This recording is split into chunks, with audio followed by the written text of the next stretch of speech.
जय हिंद, जय जिजाऊ, जय शिवराय. मी doctor Rajesh राळ पाटील सध्या वाचत आहे क्षत्रिय कुलावंत साधू.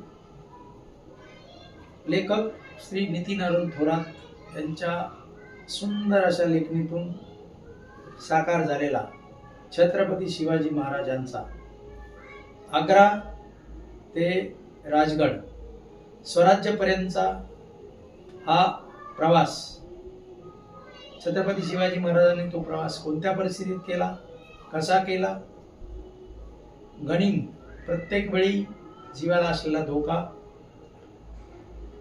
खूप पडत असलेला पाऊस, दुथडी भरून वाहत असलेल्या नद्या आणि सर्व संकटावर मात करत छत्रपती शिवाजी महाराजांनी आग्रा ते राजगड या केलेल्या प्रवासात त्यांना आलेल्या अडचणी, त्यांनी त्यावर केलेली मात आणि प्रत्यक्ष फक्त छत्रपती शिवाजी महाराज आणि राज्याचे गुप्तहेर प्रमुख बहिर्जी नाईक या दोघा व्यतिरिक्त इतर कुठल्याही मावळ्याला किंवा इतर कुठल्याही स्वराज्यातील माणसाला माहीत नसलेला असा प्रवास तो आपल्यापर्यंत पोहोचवलेला आहे नितीन अरुण थोरात यांनी. अतिशय सुंदर असे पुस्तक क्षत्रिय कुलावंत साधू. प्रत्येकाने वाचावी, प्रत्येकाच्या संग्रही असावी अशी ही कादंबरी. जय जिजाऊ, जय शिवराय.